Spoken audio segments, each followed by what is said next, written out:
All right. I'm going to start off by sharing some bullet points with you, and then we're going to go backtrack and move our way back forward again. It'll make sense, I promise.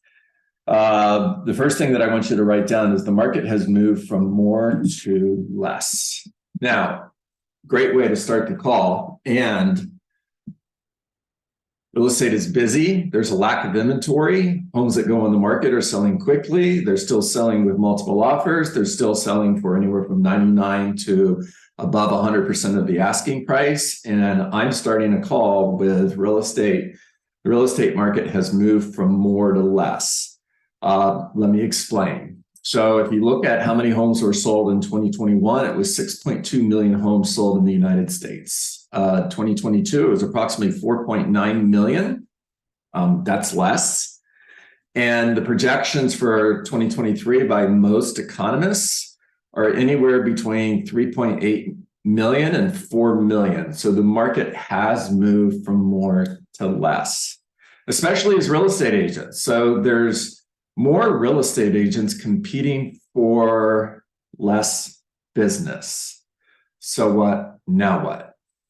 The next bullet point I want you to write down, as leads become fewer, you must make a more concerted effort to generate them. As leads become fewer, you must make a more concerted effort to generate them. So as there are fewer people who are selling and there are fewer people who are buying, you must make a more concerted effort to find the few that are selling and buying. The next bullet point I want you to write down is now is the time to shift your lead generation activities into the highest gear possible. So my question for you is, what does the highest gear possible look like? What does that mean to you? Are you already lead generating in the highest gear possible? And if you're not, why not? Next bullet point is the number one challenge of a shift is to find the motivated. So an exercise I would do if I were you is I would just get out pen and paper and I would start taking notes just like I do. And I would make a list of who's motivated to sell right now, who's motivated to buy right now. And we've been through this before. And as markets shift from more to less, there are still people who are always going to sell and there are still people who are always going to buy. Who are those people? When the market is hot, everybody wants to sell. Everybody wants to buy. And when things slow down, the number one challenge is finding the motivated. All right, I'm going to go to page 49 of Shift, written by Gary Keller. It's my favorite page in the book. And repetition is the mother of learning. So you're going to hear a few things that you've already heard. Cool. What felt like an unlimited supply of buyers and sellers suddenly feels very limited. Markets shift slowly and then they shift suddenly. And the media and the average homeowner, your customers, they're at least 6 months behind the real market. So the market shifted 6 months ago and all of a sudden the media starts talking about a market shift. Well, it didn't just happen. It happened 6 months ago. And it feels like it happened overnight. You know, it's interesting if you go back to 2006 and to 2012, you would hear people say things like the bubble burst, right? That was a common phrase back in that time period. And it's almost like people believe it happened overnight, and it didn't. If you look at the charts, if you just Google it, sales started to decrease. Pay attention because history repeats itself. Sales started to decrease in the first quarter of 2006. And from 2006, the number of homes sold started to gradually go down. It would peak up, go down, peak up, go down until 2008.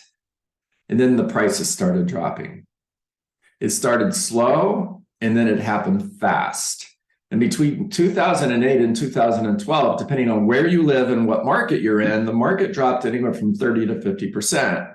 And watch it come back. It was 2016 until prices nationally got back to where they were in 2008. It took 8 years. Now, is this time like that time? I'm not saying it is. I'm not saying it's not. Just because the market has moved from more to less doesn't necessarily mean you have to. As leads become fewer, you must make a more concerted effort to generate them. You can't sit back. You must be more rigorous and resolute in your lead generation than ever before, and more so than anyone else. So it's a competition. You are competing for the motivated. And as the motivated becomes fewer and there's more of you be competing for that, the challenge is, how are you going to get your unfair share? Not your fair share, but your unfair share. What are you doing to outcompete your competition when it comes to finding the motivated? In fact, now is the time to shift your lead generation activities into the highest gear possible. All right, the cause and challenge of a shift is motivation. The cause and challenge of a shift is motivation. Fewer people are motivated to buy. Interest rates go up. Fewer buyers are motivated. Prices are going up astronomically between 2018, 19, 21, 22 even. And eventually that 7% trend line, if you track real estate over a long period of time, let's say go back to 1980, and you track real estate, the 7% trend line means over time, real estate prices increase by 7% per year. Now, as the market gets above that trend line, the trend line works like a magnet, pulling it down. And the cause and challenge of a shift is motivation. There's fewer people who are motivated because you start hearing things like, is now a good time to buy? Did I miss the best time to sell? Is it possible that prices are going to come down? If I sell, I have to buy, and there's nothing to buy. All right, buyer and seller motivation has changed. They're not buying and selling for the same reason they did a year ago. People who are buying and selling today are buying and selling because they have to. They moved for a new job. Financial reasons. They can't afford to pay their mortgage. Somebody passed away, somebody got married, somebody had a baby and they need a bigger house. There's always going to be people buying and selling. In the worst of the worst times, people are buying and selling homes. However, there's fewer, and only the motivated are buying and selling. So the challenge becomes finding the motivated. Bottom line, there are significantly fewer motivated buyers and sellers. Well, I just said that. Okay. Now, the number one challenge of a shift is finding the motivated. Your only choice is to find more of the motivated, and this is why you must ramp up your lead generation, because there are fewer of the motivated to find. All right, I'm going to go to the flip chart, and I'm going to draw a couple pictures for you. I'm going to tell you what this looks like, all right? First of all, let's make sure this in the spot where you can see it. All right, good enough. I'll just have to use the top part. All right, let's say this line is homes that are being sold, and the market goes up and up and up, and it plateaus, and then the number of homes that are being sold starts to drop. Eventually, it's going to hit the bottom, flatten out, and it's going to come back.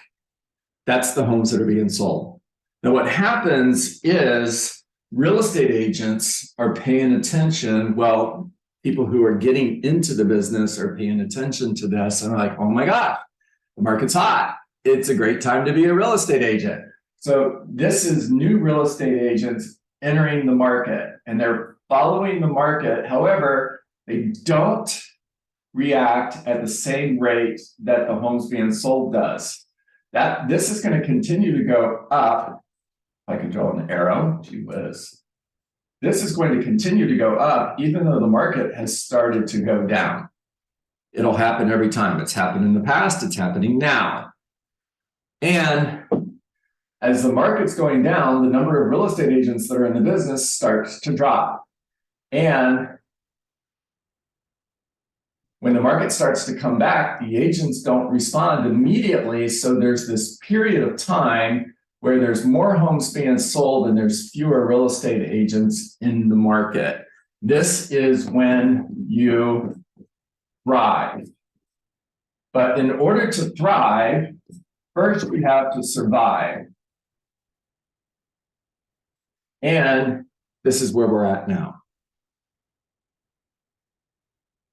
The real estate agents who understand this, the real estate agents who double down on lead generation, the real estate agents who understand that their number one job every day is to go find their unfair share, are the agents who are still going to be selling real estate here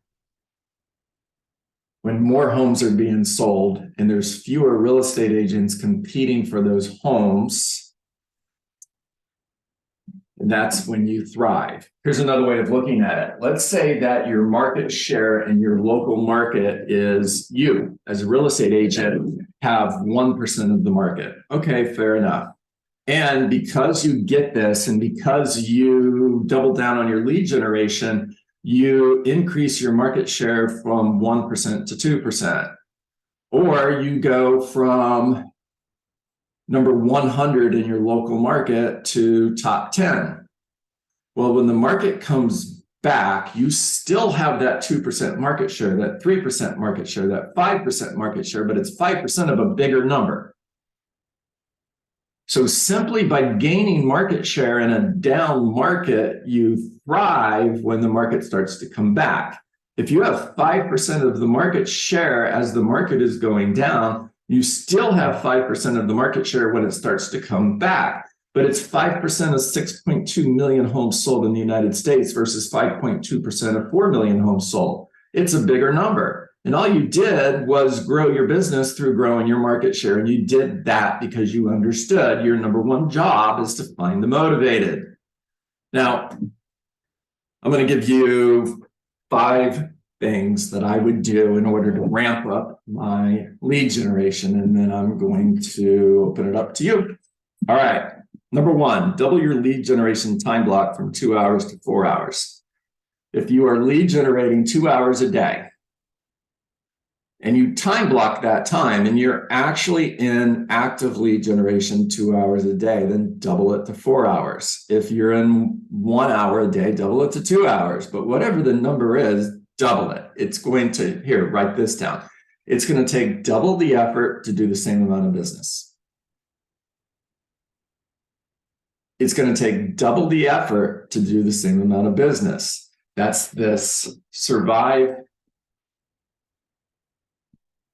conversation on the graph. Number 2, double your daily contact goal. Whatever your goal is, double it. If your contact goal, that means how many real estate conversations are you having? If your contact goal is 10, I'm having 10 real estate conversations a day, then cool, make it 20. If it's 20, make it 40. If it's 40, make it 80. Whatever it needs to be in order for you to hit your goal, that's the number. Do what others are not willing to do. Do what others are not willing to do. Ask yourself, what are other real estate agents not doing because they don't want to do it, and then go do that. Examples. Now, don't hear me say that you have to do this in order to succeed. I'm not saying that. I'm just giving you these as examples as things that most real estate agents don't like to do. Door knock. Get out and go knock on doors. Talk to homeowners. Have a circle prospecting conversation when they answer the door. Pick a property in the neighborhood that recently sold and go knock on doors and talk about that property.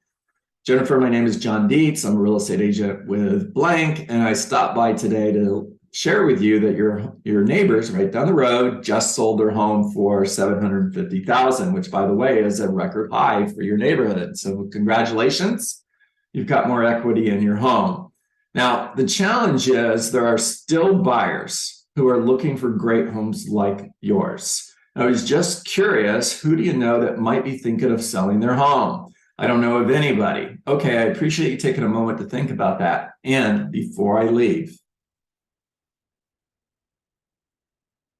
I like to keep my friends and family members updated on the market. Now, that simply means that I send them interesting information on the real estate market once a month, and I call every 3 or 4 months just to check in.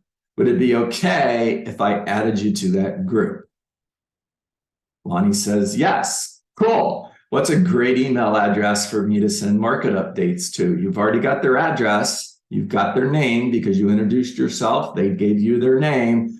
Now you got their email address. And if I wanted to call you, what's the best phone number? Now it's a lead. It was not a lead until then. It was a contact. But the moment you get their information, now it's a lead that lives inside your database that you're going to communicate with systematically in order to create opportunity in the future.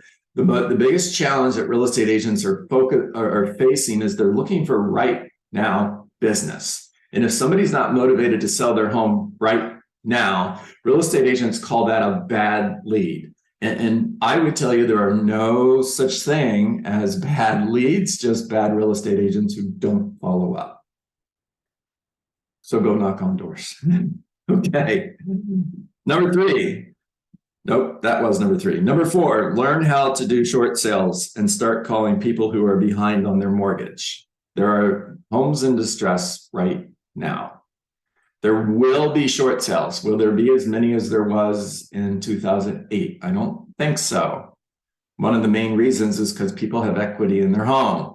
People who have to sell are going to be able to sell traditionally because they have enough equity. So I don't think we're going to see as many. However, we are going to see short sales. And if I'm calling people who are behind on their mortgage, I'm simply, hey, Beth, John Dietz, blank real estate company. I specialize in helping homeowners avoid foreclosure. Who do you know that might be behind on their mortgage that I can help? And I'm calling someone who's behind on their mortgage, right? I'm going to hear, well, as a matter of fact, I am. Okay, fair enough. Do you know what your options are? Is the next question. Most of them are going to say no. And then share with them, well, you can allow the bank to foreclose on your home. You could do a deed in lieu of foreclosure, or you could do a short sale. Do you know how that works? They're going to say no. Cool. That's exactly why we should get together. I can come over tomorrow at 4. Would 5 be better for you? So I could show you. That's why you need to get together. Otherwise, you could tell them, and they're going to say, can't you just tell me? No, I need to show you. So I can come over tomorrow at 4 so I can show you how this works. All right. Number 5, if you are not hitting your goals, you have 2 challenges. You have 1 of 2 challenges. Maybe it's both. It's either lead generation or it's lead conversion. If I'm coaching you and you're not hitting your goals, we're going to have a lead generation conversation. And in other words, tell me what you're doing. Tell me what lead generation looks like to you. What does it mean to you? What does the average day look like when it comes to lead generation? And if they're not hitting their standards, if you're not hitting your standards for how many people you called, how many people you spoke to, how many doors you knocked on, how many real estate conversations you had, how many people you added to your database, if you're not hitting those standards, then it's a lead generation conversation. Okay, so in order to fix this, we need to raise the standard. We need to get you, Lonnie, thank you. We'll see you soon. We need to get you to a place where you're hitting those standards. That's a lead generation conversation. Now, if they are hitting their standards, Beth, then it's a lead conversion conversation. In other words, tell me what those conversations sound like. In other words, what are you doing that you need to change in order to convert more of those conversations to appointments? What do you need to do? What do you need to say in order to convert more of those appointments to agreements? So we either have a lead generation conversation or we're going to have a lead conversion conversation. but it's always going to be one of those two. All right, talk to me.